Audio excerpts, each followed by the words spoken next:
삼당 합당을 할 때 이 세 사람이 합의를 한 게 뭐냐, 내각제 개헌을 한다고 했어요.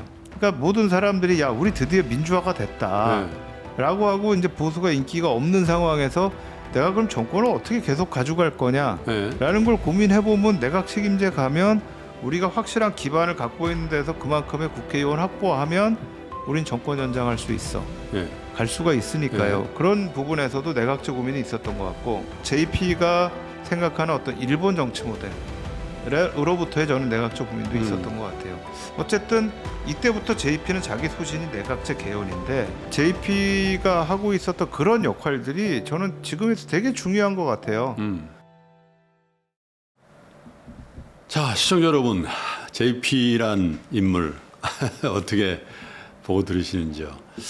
저로서 이제 50대 중후반인 저로서는 그 JP에 대한 기억이 꽤 여러 가지 장면으로 있습니다. 그리고 아마 저보다 선배님들께서도 아마 그러실 것 같은데, 어쩌면 40대 이후의 세대한테는 JP란 분이 있었나, JP란 사람은 도대체 어떤 정치사에 있어서 역할과 기능을 했는지에 대해서 잘 모르시고 그냥 JP 이런 정도의 어떻게 회자되는 어떤 한 사람이 아닌가, 이런 생각도 드는데요.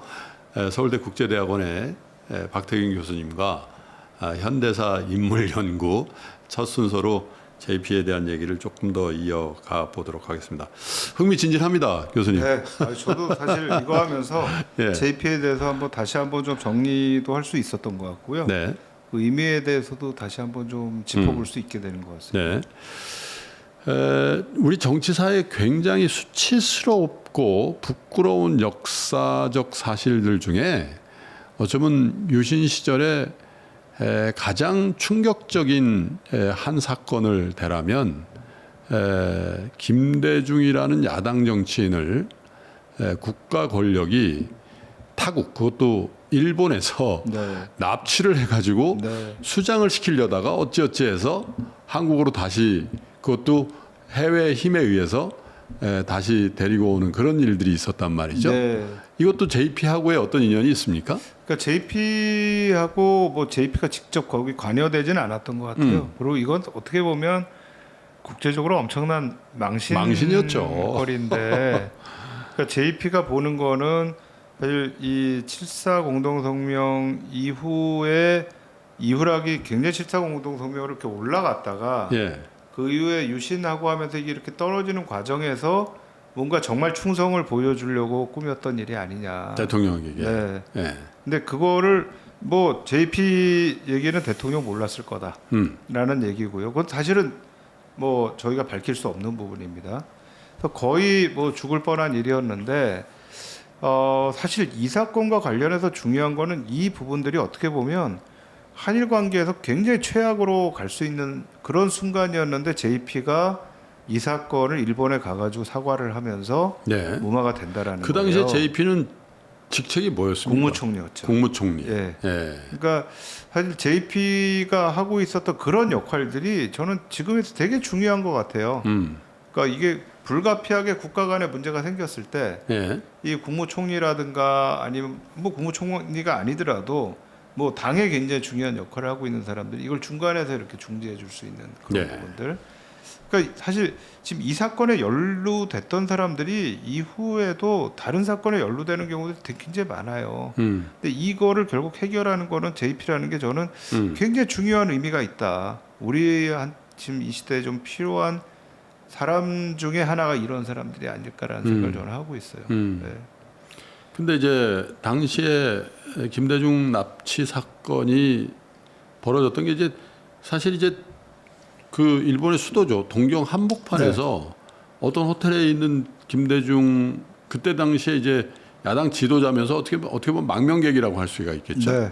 그 야당 지도자를 납치한다는 거는 사실 해당 국가 입장에서 보면은, 그것도 중앙정보부라는 국가 권력이, 그거는 외교상에서 굉장히 큰 치명적인. 그러니까 이게 두 번이나 있었으니까요. 그러니까 60년대는 그 지난 편에서 말씀드렸잖아요. 동백림 사건 때. 그때는 이제 김영욱 중앙정보부장 작품이었고. 그건 이제 독일에서. 그렇죠.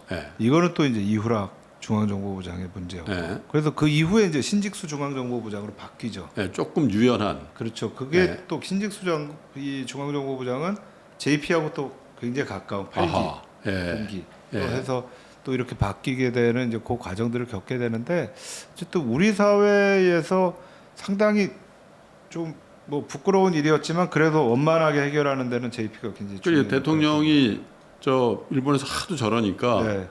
임자가 가서 좀 해결하지 해서 네. 친서를 줘서 그걸 가지고 가서 해결하는 거죠. 네. 그러니까 실제로 뭐 해결할 사람은 저는 JP밖에 없었다고 생각을 해요. 그러니까 그런 어떤 이게 혈이 막힐 때마다 좀 물밑으로 풀어줄 사람들 답답할 때가 있거든요.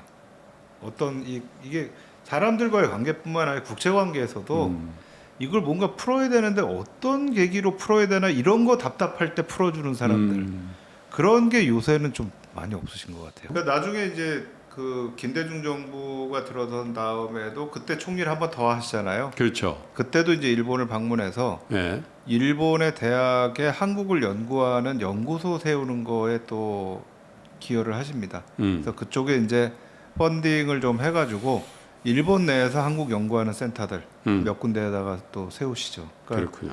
뭐 그런 부분에서는 한일 관계에서는 굉장히 김종필의 역할이 저는 중요했다는 생각을 합니다. 1990년 1월 말경에 굉장히 추웠던 날로 제가 기억합니다. 네. 저 이제 그때 군대 가려고 준비하고 있었던 데인데 아, 갑자기 호해가 돌아가지고 네. 와 지금도 기억납니다. 그 사진 노태우 전 대통령이 중간에 있고 네, 양쪽에 YS와 JP가 딱 있는 그 사진이 실리면서 3당 합당 그죠? 네, 이게 어떻게 보면 지금 이 그 보수 정당 여기에 큰 획을 긋는 사건이었던 것 네. 같아요. 저는 그게 원류라고 생각을 거기에 하고요. JP가 전격적으로 합류하게 되는.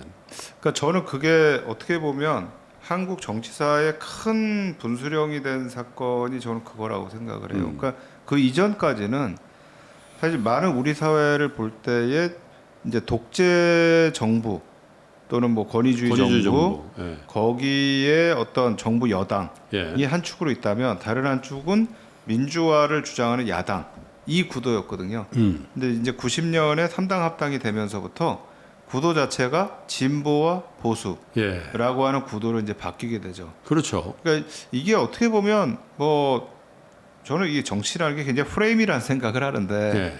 이제 이런 프레임 자체가 이 보수와 이 진보로 모든 정치 세력들이 이렇게 끌려 들어가 버리는 흡수되는 이제 그런 어떤 우리 사회를 만드는데 이게 처음에는요 원래는 YS가 결합하게 돼 있질 않았어요. 그러니까 JP 회고록에 의하면 기본적으로는 JP는 JP의 신민주공화당하고 민주정의당하고 두 개만 합치자는 거였다는 거예요. 근데 그 당시에 민주정의당이 129석이었어요. 네. 그리고 신민주공화당이 35석이었어요. 예. 근데 원래는 지금 이제 129석까지 안 되는 건데 이게 이제 과반수를 이렇게 해서 만들어 가지고 우리가 전국을 한번 이끌어 보자. 이게 이제 JP가 노태우 대통령한테 제안을 했던 거라는 거예요. JP의 제안이었다. 네. 예. 근데 사실 민주정의당이 이렇게 88년 선거에서 이 정도로 선거 의석을 얻기는 어려웠어요. 그런데 문제는 이 시기에 비례대표제 같은 게 있었는데 네. 지금하고 좀 다른 게 뭐냐면 그 당시에는 지금은 정당의 득표율을 가지고선 비례대표를 이렇게 쭉 하잖아요. 그렇죠. 예. 그 당시에는 그 득표율에 플러스 일당한테 더 몰아주는 게 있었어요. 근데 그렇게 프리미엄을 주는 건 프리미엄. 그렇죠. 그거를 했는데도 이제 129석으로 과반이 안 된 거예요. 그러니까 신민주공화당에 주로 이제 저 충청도 출신 분들을 35석 해서 가자라고 해가지고 이걸 하고 있는데 어느 날 노태우 대통령이 불렀는데 YS가 같이 있더라는 거예요. 아, 노태우 대통령도 참. 네. 근데 사실 제가 지난 편에 말씀드렸던 이 TK에 대한 어떤 이 JP가 갖고 있는 그러니까 뭐라고 해요? 불신이라고 할까요? 예. 저는 이것도 거기에 한 몫을 하는 것 같아요. 아, 그때 그 네. 내각제로 하는 것도 파기되고. 그렇죠. 그리고 나중에 이 DJP 연합을 갈 때도 예. 사실 이 DJ가 JP가 가지고 있는 DJ에 대한 평가하고 ISM 평가가 좀 다릅니다. 그래서 그런 부분도 지금 이거와 관련이 있는 것 같아요. 어떻게 다른가요? 그러니까 DJ 같은 경우에는 제가 JP한테 느끼는 거는 본인이 DJ한테 빚이 있다. 그 납치 사건부터 해가지고 이 유신 내내 그 고생을 했던 부분들, 또 신군부 내에서 고생을 했던 부분들에 대해서 자기는 유신 잔당이 아니고 유신 본당으로서 나중에 JP가 그 얘기를 하거든요. 사람들이 너 유신 잔당 아니야? 했더니 난 본당이야. 내가 그때 국무총리하면서 본당이야. 근데 그 본당으로서 내가 이 DJ한테는 내가 빚이 있다. 빚이 있다. 그리고 DJ는 절대로 이 사람 공산주의를 할 사람이 아니다. 이런 생각을 좀 가지고 있는 반면에 예. YS에 대해서 약간 못 믿을 사람? 약간 제가 YS에 대해서 JP가 느끼고 이렇게 봤던 것들을 보면 JP의 TK에 대해서 가지고 있는 생각하고 YP 가지고 있는 생각이 좀 YS에 대해서 가지고 있는 생각이 예. 좀 비슷하다라고 느껴지는 게 있어요. 약간은 신뢰하기 좀 힘든. 근데 그거에 이제 발단이 아까 말씀하신 3당 합당을 할 때 이 세 사람이 합의를 한 게 뭐냐면 3당 합당하고 나서 좀 지나가지고 내각제 개헌을 한다고 했어요. 그건 뭐 그냥 말로 한 게 아니더라고요. 쓴 겁니다. 썼잖아요. 각서를 쓴 네. 거고요. 저는 사실 좀 의미 있는 약속이었다는 생각도 들어요. 예. 한번 내각제라는 거를 우리가 고민해 볼 필요는 있다. 뭐 글로 가고 안 가고는 나중에 이제 진짜 국민들이 결정을 해야 되고 국회에서 결정을 해야 될 문제지만 어쨌든 그걸 통해서 뭔가 정치 제도를 좀 바꿔보겠다. 네. 근데 물론 저는 그 고민이 그 당시에 사실은 그 당시에 보수가 별로 인기가 없었어요. 왜냐면 6월 항쟁 직후인데. 그렇죠. 그러니까 모든 사람들이 야 우리 드디어 민주화가 됐다. 네. 라고 하고 이제 보수가 인기가 없는 상황에서 내가 그럼 정권을 어떻게 계속 가져갈 거냐 네. 라는 걸 고민해 보면 내각 책임제 가면 우리가 확실한 기반을 갖고 있는 데서 그만큼의 국회의원 확보하면 우린 정권 연장할 수 있어. 예. 갈 수가 있으니까요. 네. 그런 부분에서도 내각제 고민이 있었던 것 같고 또 JP가 생각하는 어떤 일본 정치 모델으로부터의 저는 내각제 고민도 있었던 것 같아요. 어쨌든 이때부터 JP는 자기 소신이 내각제 개헌인데 YS가 난 이거 못해 하고 진짜 나는 이거면 나는 정계 은퇴야 하고 마산으로 내려가 버린 거예요. 김홍종께 가버리죠. 그렇죠. 근데 이게 노태우의 입장에서 보면 노태우 대통령 입장에서 보면 민정당이 신민주공화당하고 합친 것도 의미가 있지만 더 큰 건 사실 통일민주당이거든요. 그러니까 우리가 보수지만 우리는 합리적 보수야. 이게 이 민주화 운동을 했던 세력들 중에서도 합리적인 보수인 사람들을 우리가 끌어안는 전체 틀에서 우리는 보수라는 걸 보여주려면 사실은 김영삼과 민주당 쪽이 있어야 되는 거예요. 그러니까 결국은 어쩔 수 없이 이제 읍소를 해서 데려오면서 내각제 합의안을 파기를 해버리는 거죠. 근데 그 셈법은 JP 입장에서는 매우 억울하겠다는 생각을 하는 게, 자 그러면 이제 의석수 기준으로 민정당과 본인이 창당한 공화당을 합치면 과반이 넘잖아요. 근데 이제 노태우는 어차피 대통령이긴 하나 담임 대통령이고 정치적으로 가장 가능성이 있는 건 JP잖아요. 그렇죠. 근데 이게 여당으로 딱 자리 잡고 본인이 차기에 어떤 가능성이 있는 국면에서 YS와 DJ가 야당으로 분할되어 있는 국면이라면 네. JP 대통령이 될 수 있다라고 생각했지 않았을까. 근데 거기에 딱 나가보니까 YS가 뜨고 와 있으니까 또 속았네 이런 거 아니에요. 그러니까 거기에 대해서는 명확히 얘기는 안 하시더라고요. 근데 어쨌든 기분은 안 좋은 식의 표현이어서 자기는 분명히 자기가 노태우 대통령한테 제안했고 그럼 우리끼리 가는 건데 갔더니 YS가 있더라. 근데 저는 노태우 대통령 입장에서는 사실은 35석을 갖고 있는 신민주 공화당 가지고는 뭔가 이거를 지금 정권 연장하기 굉장히 어렵거든요. 그러니까 더 큰 판을 본 거죠. 그러니까 약간 저는 노태우 대통령에 대해서도 노태우 정부 시기에 대한 재평가 좀 필요하다는 생각을 좀 하고 있어요. 이 양반 가지고 있는 생각이 조금 달라요. 다른 분들하고. 현직에 있을 때와 그 이후에 어떤 평가가 좀 달라진 대통령, 굳이 얘기를 하자면, 그죠? 네. 네. 뭐 그 가족의 사과를 포함해서 네. 그런 세간의 인식이 좀 달라진 뭐, 대통령 중에 하나다 이런 생각도 들기도 하고요. 그러니까 그것도 저는 되게 중요한 것 같고요. 그러니까 이 과거에 대한 인식에서도 저는 굉장히 좀 그렇고 또 하나 그 시기에 있었던 게 77 선언부터 해가지고 신도시 그렇죠. 뭐 저 인천공항 예, 그다음에 KTX 예. 다 그때 결정된 것들입니다. 국방 정책. 그렇죠. 예.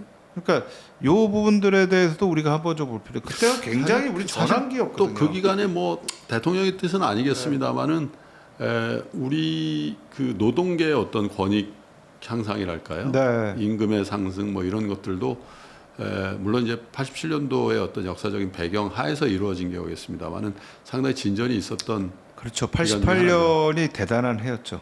그 해가 88 올림픽도 있었지만, 맞습니다. 예, 그 해에 또 있었던 건 나중에 또 현대사의 스토리로 말씀을 네. 드리는데, 어쨌든 이게 지금 개헌이 제대로 이루어지지 않았다는 부분에 대해서는 굉장한 이 좀 JP로서는 근데 섭섭한 그때 게 있었고. JP의 대응은 뭐였습니까?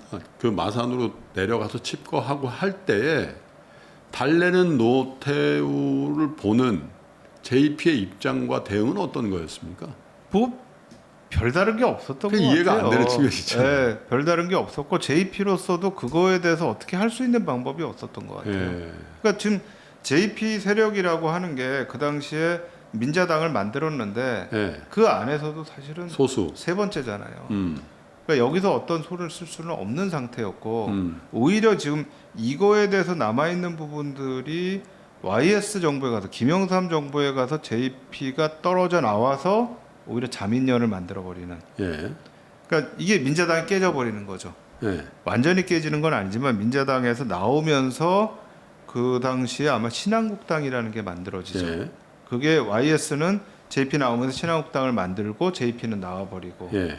그래서 이제 JP가 김영삼 정부에 대해서 평가를 하는 거 보면 DJ 정부나 노태우 정부보다도 더 부정적인 평가예요. 인색하죠. 네. 그러니까 기본적으로 김영삼 정부가 했던 뭐 금융실명제라든가 그다음에 하나의 척결. 하나의 척결이라든가 뭐 이런 문제들에 대해서는 굉장히 뭐 긍정적으로 평가를 하면서도 예. 몇 가지 이렇게 하는 게 있는데 그 중에서 이제 하나 재밌는 게 중앙청 철거. 예.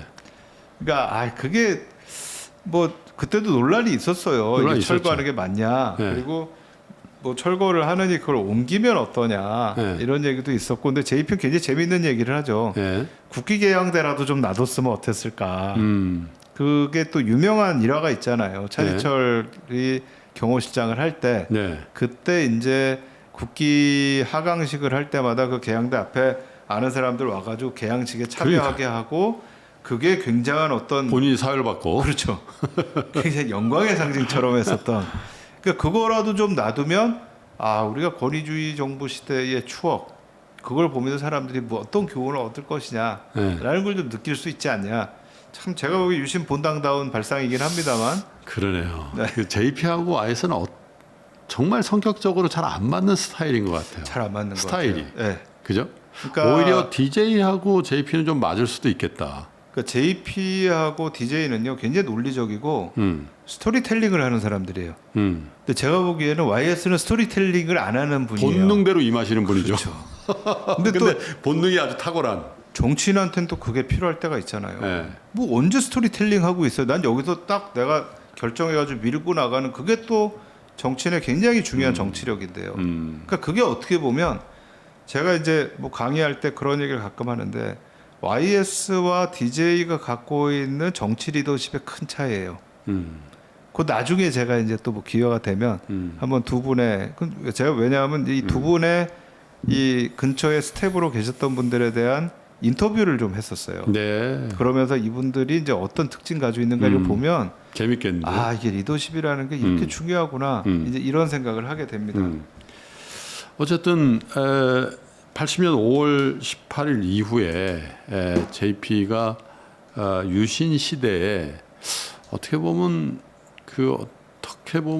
잔당이냐 본당이냐를 떠나서 굉장히 구태 그리고 구시대의 어떤 전형 이렇게 이제 낙인 찍히면서 또 사실 부정축제도 많이 하더라고요. 보니까 제주도를 비롯해서. 그래서 부정축제자 발표를 하면서 1987년까지 거의 야인 생활을 하잖아요. 네. 그러면서 뭐 여러 가지 에피소드들도 만들고 1987년도 하반기에 정계 복귀를 하면서 13대 대통령 출마를 한단 말이죠. 그런데 또 전혀 세력을 형성하지 못했을 거라고 생각하고 잊혀진 정치인인 줄 알았더니 엄청난 바람을 일으키고 충청권 맹주 네. 그 후로도 10몇 년 동안 그 자리에 있었단 말이죠. 네. 그 힘은 어디서 나온 걸까요? 그러니까 저는 그게 JP가 갖고 있는 어떤 시대적이고 정치적인 상황을 읽는 힘이 있다고 생각을 해요. 예. 그러니까 저희도 그 당시에 제가 20대, 30대 때, 예. 그때는 30대죠. 그때 JP를 보면서 느끼는 거는, 야, 저런 사람이 아직도 해야 되나. 이제 이런 사실 생각을 가지고 있었는데, 사실 JP는 아는 거죠. 아, 이건 지역구도로 간다. 근데 지역구도로 갔을 때 지금 비는 곳이 어디 있는가.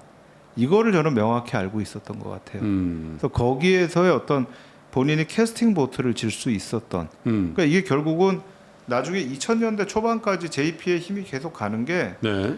그 시기의 흐름을 정확히 읽은 두 가지를 저는 읽었다고 봐요. 하나는 예. 우리가 민주화 대 어떤 권위주의 정부 또는 권위주의 체제의 대립을 예. 보수와 진보의 정치 구도로 가야 된다라는 걸 하나 읽었고 또 하나는 오히려 권위주의 정부 시대보다 민주화가 되면서 지방주의가 더 강해질 것이다. 그리고 저희가 박정희 때 지방주의가 강해졌다라고 하지만 실제로 71년 대통령 선거를 보면 그렇게 지방색이 세지 않습니다. 이 지방주의가 강해진 거는 87년 대선부터예요. 그 얘기는 뭐 대구에서도 혹은 부산이나 광주에서도 자기의 정치 성향, 네, 나는 야권이야. 그러면 TK든 PK든 간에 야당 지지가 꽤 나왔는데 네. 사실 그 이후로는 상당한 지역주의로 가버리죠. 오히려 이 87년 이전은요 제일 맞는 말이 여촌야도입니다. 그러니까 이 여당은 지방, 도시는 지역, 야당. 예, 도시는 야당. 그러니까 도시에서는 기본적으로 야당이 다 이겨요. 근데 나중에 그 어디 국제그룹 그 사건 때도 제일 양정모 문제가 회장. 예, 네. 그때도 문제가 된 게 결국은 부산에서의 선거 결과잖아요. 전두환 당시 대통령이 네. 부산이 비상이다 그러니까 이제 그 선거 경력 싹 내려갔는데 예, 양정모 회장이 자리를 비운 거죠. 그렇죠. 그러니까 그게 결국은 여촌야도라는 게 보는 게 맞고 JP는 이게 지역주의로 갈 거라는 거는 저를 읽었다고 봐요. 그러니까 그런 어떤 정치적인 걸 읽는 데는 정말 탁월한 사람인 것 같아요. 근데 그러나 어쨌든 69년 이후에는 내가 정권을 잡겠다라는 생각은 없어진 것 같고요. 근데 이제 이게 다시 한번 발현된 게 사실 DJP예요. 제가 DJP에 대해서 굉장히 좀 강조를 좀 하고 싶은 거는 사실 지금의 우리 정치 상황 때문에 그래요. 그러니까 제가 사실 굉장히 이해를 못했던 게 2005년인가 2006년에 노무현 대통령이 갑자기 대연정 발언을 해요. 그렇죠. 그래서 사실 네. 여권 내에서도 사실 그 발언 때문에 네. 상당히 궁지에 몰리잖아요. 이게 도대체 왜 이런 얘기를 하나. 네. 근데 지금 와서 이제 이렇게 보면 우리 사회가 너무나 지금 이게 양분이 화해할 수 없을 정도의 괴리. 네. 그리고 이게 사실 여러 가지 뭐 프로그램이나 뭐 여러 가지 뭐 이거에 의해서 더 심해지는 가짜 뉴스에다가 편향된 뉴스에다가 그러니까요. 이게 이제 너무너무 심해지는 이런 상황에서 이 정도로 돼 있는 것들을 어떻게 우리가 할 수 있는가? 그러니까 예. 사실은 내각제라는 게 그런 거거든요. 내각제라는 게 이 국회의원 선거를 해보면 어느 한 당이 과반수를 넘어서는 일당이 못 될 수가 있어요. 그러면 연정을 해야 됩니다. 그래야만 정부 구성이 됩니다. 저 유럽의 대부분의 나라들이 연정으로 네. 정권을 탄생시키죠. 근데 그 과정에서 굉장히 보수적인 정당이 중간 정당이나 또는 아주 진보적인 정당과 손을 잡을 수밖에 없는 상황이 돼요. 그러면 뭐 어떤 정책이 나왔던 뭐가 됐던 간에 사회적으로 지금 우리 사회처럼 완전히 이런 식의 분열되는 현상은 안 보이거든요. 좀 유연해지면서 다양성이 구현되는 거고요. 그렇죠. 근데 그게 사실 우리만 그런 게 아니고 어떻게 보면 사실 미국도 지금 그래요. 미국도 트럼프 이후에 그렇죠. 이 현상이 지금 훨씬 좀 심해지고 있고 네. 다음번에도 간다 그러는데 이 DJP라는 게 JP가 결단을 내린 거죠. 난 DJ하고 손을 잡겠다. 그러니까 제가 말씀드렸던 JP는 나는 DJ에 대한 부채의식이 있다. 근데 말은 부채의식으로 하지만 사실은 정말 JP가 DJ를 신뢰하지 않았으면 DJP 못합니다. 근데 그 당시에 이 김대중 대통령하고 이회창 후보 사이에 득표 차이를 보면 뭐 사실 그 사이에 그때 이인재 씨가 또 후보로 나와서 그렇죠. 표를 깎아먹은 것도 있었지만 그걸 보더라도 사실 JP가 아니었으면 DJ는 대통령 못했죠. 또 그거에 대해서 JP는 사실 DJ는 명확하게 느끼고 이 자민련 쪽에 있는 사람들을 총리라든가 경제부총리라든가 이현재 경제부총리가 사실 그렇게 해서 들어온 그렇죠. 거잖아요. 예.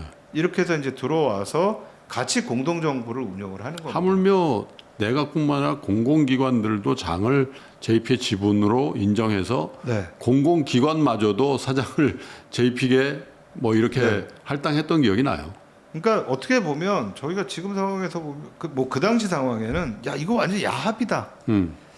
어떻게 우리가 뭐 가장 보수적이고 가장 변화를 못한다는 JP하고 가장 진보적인 정치인이라고 하는 DJ가 손을 잡냐라고 그 당시엔 느꼈을지 모르지만 지금 관점에서 보면 아 그래 저런 결합이 좀 있어야 돼 우리도 그래야 우리 사회가 이런 분열이 좀 없어지지 않는가. 그러니까 어떻게 보면 JP가 노년에 내가 한번 이런 연합을 통해서 우리 사회의 다른 모습을 한번 보여주겠다라는 걸 보여준 그런 사례인 것 같기도 해요. 근데 그거는 네. 뭐 그런 의미가 없는 건 아니나 또 현실 정치인 JP로서는 정치적 그 영향력을 유지하기 위함 또는 그 지역 기반의 정치인들을 통솔하고 단속하기 위한 어쩔 수 없는 선택 아니었냐 이렇게 보는 시각도 있잖아요. 저도 뭐 그렇게도 볼 수 있다라고는 생각을 하는데 네. 뭐 그 당시에는 사실 저도 그렇게 봤고요. 그런데 지금 상황에서 보면 굉장히 소중한 거예요. 그 경험이라는 게 그 전무후무한 거거든요. 지금 예. 우리 역사에서 이렇게 보수적인 그럼 정당하고 저 3당 합당은 야합이라고 보시고 DJP 연합은 지금 평가해 보니까 좋은 연정이라고 생각하시는 거예요. 저는 거기다 좋다 나쁘다라는 걸 얘기하고 싶지 않고요. 또 그렇게 그게 느낌이 와서. 야합이라고 하기보다는 저는 그걸 통해서 어떤 보수 진보의 흐름을 만들었다라는 거고 이거는 어쨌든 제가 보기에는 조금 이 우리 사회 처음으로 연정과 같은 형태를 만들었던 게 아니냐라고 저는 보는 거죠. 그러니까 그것도 좋다 나쁘다는 나중에 사람들이 평가를 하겠죠. 어떤 사람들은 그런 얘기 하겠죠. JP 나쁜 놈이라고. JP 때문에 이회창 씨가 정권 못 잡고 결국 DJ가 된 거 아니에요. 이런 얘기 하는 사람도 있을 거 아니에요. 근데 저는 거기에다가 우리가 가치관으로서의 좋다 나쁘다는 평가보다 이런 어떤 경험들을 우리가 이후에도 한번 좀 만들어 보고 싶다라는 거는 분명히 있어요. 그러네요. 물론 그럼에도 불구하고 JP는 끊임없이 지역주의를 하다가 2004년에 가서 결국 열린우리당이 왔을 때 그때 이제 처음으로 대한민국 최초의 10선 의원이 나올 뻔했는데 안 되죠. 그 자민련의 비례대표로 나갔던 걸로 제가 기억하는데 득표율이 안 돼가지고 컷오프 되는 거죠. 네, 그것도 안 되고 그랬는데 어쨌든 그 경험은 되게 중요했던 것 같고 그게 또 이제 JP가 무슨 얘기를 하냐면 YS가 내각제 약속을 뒤집어 엎은 거하고 DJ가 뒤집어 엎은 건 다르다. 그럼 너무 개인의 어떤 선호에 좀 편향된 거 아닌가요? 근데 제가 정치적인 약속을 뒤엎은 건 다 똑같은 거지. 근데 제가 느끼는 게 그거예요. 그러니까 YS는 이거 왜 뒤집어? 진짜 소위부답이죠. 지금 대통령제를 해야지 무슨 내각제냐? 뭐 거기에 어떤 이유가 없어요. 근데 DJ는 만나서 제가 그 약속은 못 지키겠습니다. 지금 우리가 IMF 위기입니다. 이런 위기 때에 정치적으로 또 한 번의 큰 변화를 겪는다라는 건 우리 사회가 훨씬 혼란해질 수 있습니다. 그러니까 JP는 나는 뭐 DJ 얘기 오케이. 난 찬성한다. 그리고 갔다라는 거죠. 그러면 DJP 연합을 이루고 DJ가 대통령이 된 이후에 DJ 연간에는 두 사람의 관계는 계속 그렇게 좋은 관계를 유지하고 어떻게 끝났습니까? 그래서 일단 깨지죠 중간에. 예. 예, 중간에 깨져서 JP도 사실은 뭐 JP가 국무총리가 돼서도 국무총리 동의를 못 받아가지고 예. 거의 6개월 동안 서리로 아마 있었을 거예요. 예. 그러다 겨우 됐는데 뒤에 가서 이제 그게 깨지면서 JP 예. 쪽 자민련하고 이제 갈라서게 되죠. 갈라서게 되고 음.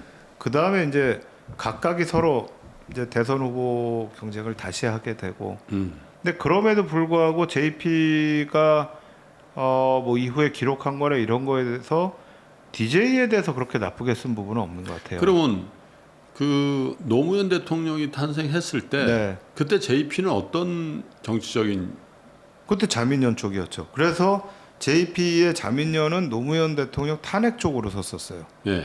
근데 JP 본인은 자기는 노무현 대통령 탄핵을 찬성하지 않았다라고 예. 했지만 결국은 그쪽의 자민련 쪽이 쓰면서 2004년 총선에서 열린우리당이 완전 과반수 이상을 그렇죠. 차지해버렸잖아요. 싹쓸이 해버렸죠. 그러면서 JP의 자민련도 몰락을 하게 되는 거죠. 그러니까 그때 이제 몇 년의 정치입니까? 61년부터 해서 43년의 정치를 이제 막을 내리는 거죠. 네. 하기야 그 정치적인 어떤 그 파워를 상당히 많이 잃어버리고 있을 때니까요. 네. 그때만 하더라도. 그러니까 그때가 되면 좀 그 이전에 90년대와는 또 다른 분위기들이 좀 존재를 했죠. 그 후로는 이제 노정객으로. 네, 정리를 하시고 또 몸도 좀 불편하셨던 것 같아요 말년에. 한번 스트로크가 있었다고 하고요. 네. 근데 진짜 골프는 좋아하셨나 봐요. 그런데도 골프는 나가셨다고 예. 이렇게 얘기를 들었습니다. 휠체어 탄 네. 모습이 기억이 나는데요. 그러니까 그렇게 된 것도 골프 치고 나서 피곤한 상태에서 스트로크가 왔었다라고 하고요. 예. 이 양반 뭐 검도 좋아하고 골프 뭐 싫어하시는 그 운동, 음악, 뭐 미술, 글. 예. 예. 그러니까 저희 시서화에 다 능한. 그러니까 이게 저희가 가치를 집어넣어서 예. 진짜 역사에서 포지티브 역할을 했냐, 네거티브 역할을 했냐 그러면 다르게 좀 볼 수가 있겠지만 예. 또 진짜 낭만이 있고 예. 정치를 알고 뭔가 물밑에서 움직일 줄 아는 사람. 예. 뭐 역시 그래도 JP가 아닌가. 그래서 제가 JP의 평전을 한번 쓰고 싶은 예. 평전이라고 할까 아니면 JP 연구 음. 뭐 이런 책을 한번 쓰고 싶어요. 아니, 지금 저하고 하시는 이 방송을 요약하면 간단히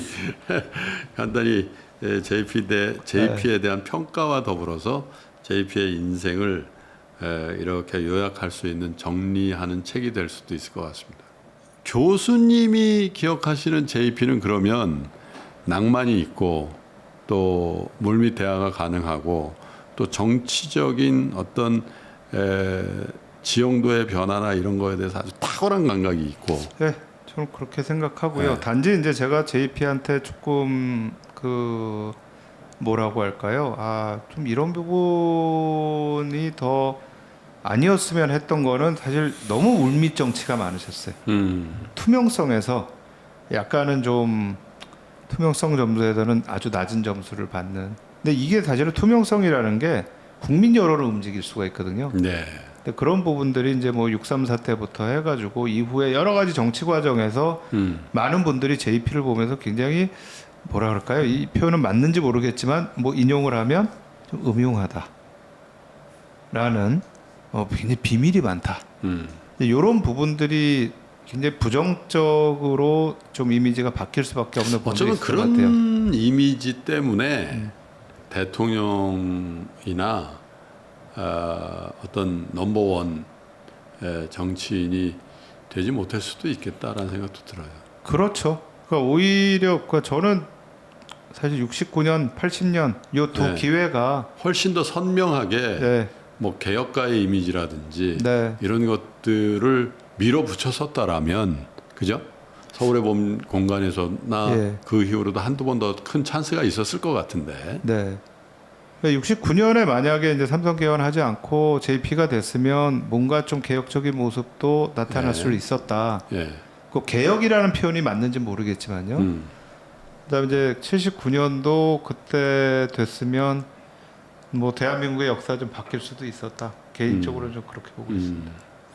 만약 아직까지 살아있어 현역 정치인으로 활동하고 있었다면 지금의 정치적인 상황 이런 것들에 대해서 한번 그럼 내가 한번 이렇게 네. 엮어보지 뭐 네. 이런 또 시도를 했을 수도 있겠군요. 굉장히 개탄하셨을 것 같아요.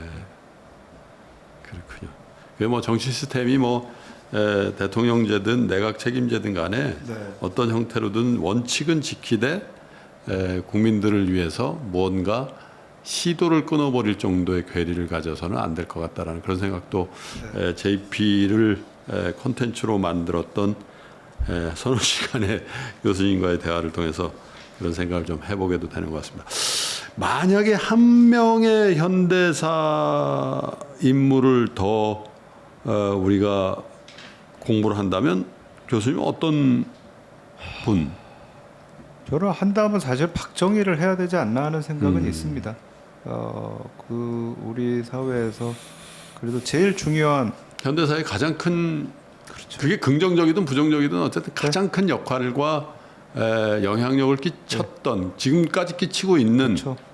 그죠? 예. 인물이죠. 그리고 뭐 JP에 대해서 얘기한 것처럼 박정희 대통령을 보더라도 거기다가 우리가 긍정이냐 부정이냐를 넣지 않고 그 살아왔던 궤적을 한번 쭉 보고 그 정책을 보고 생각을 읽는 것도 저는 굉장히 의미 있다는 생각이 들어요. 그런 것 같습니다. 거기다 뭐 그럼 너 박정희 지지자야? 비판자야? 이러면 이제 그런 아무것도 건 안 못하는 되고. 거고요. 그러면 이제 네. 박태영 교수님 못 하시는 아무것도 거죠. 못해요, 그는. 예. 근데 박정희는 한번 봐야 될 필요가 있지 않은가라는 생각은 하고 그 있습니다. JP에 대한 1, 2부에 대한 반응을 보니까 우리 사회가 이제 그런 프레임, 그 역사적인 인물에 대한 어떤 그런 프레임에서는 조금씩 벗어나고 있다. 물론 세월이 많이 흘렀기 때문에. 저도 좀 그런 생각이 들더라고요. 보면서. 아마 이거 20년 전에 이런 프로그램 했으면 저는 저도 못했죠. 그래서 여러분 기대해 주십시오. 박태균 교수님과 하는 현대사 인물에 대한 공부는 박정희 편으로 이어지겠습니다. 난감한 표정을 지으시네요. 자, 어떻게들 보셨습니까? 뭐 3프로 TV가 왜 경제 투자 주식이나 하시지 왜 이런 것까지 하시나 이런 말씀을 하시는 분도 간혹 있으셨던 것 같고요. 그런데 대부분의 우리 시청자 여러분들, 독자 여러분들께서는 야 신선하다, 이런 거 좀 계속 해줘라 이런 말씀들도 해주시는 것 같습니다. 그런데 이런 시도가 중요한 게 아니라 이런 콘텐츠를 만들 때 그 콘텐츠의 퀄리티죠. 어디서나 들을 수 있는 그런 검증되지 않은 그런 얘기만 저희가 옮긴다면 아마 저희의 시도는 큰 의미가 없을 것 같습니다. 그런데 정통학자로서 그리고 그 문헌들을 다 본 관찰자의 입장에서 정치적으로 또 이념적으로 균형감을 가지시면서 이렇게 콘텐츠를 만들어 주시기 때문에 여러분들께서 그런 호응을 해 주시지 않나 그런 생각을 해보면서 박태균 교수님과의 현대사 인물 연구는 다음 편을 기약하면서 여기서 JP편 마무리를 하도록 하겠습니다. 교수님 고맙습니다. 네, 감사합니다. 네, 저는 다음번 역사 인물 공부 시간에 다시 여러분 뵙겠습니다. 감사합니다, 여러분.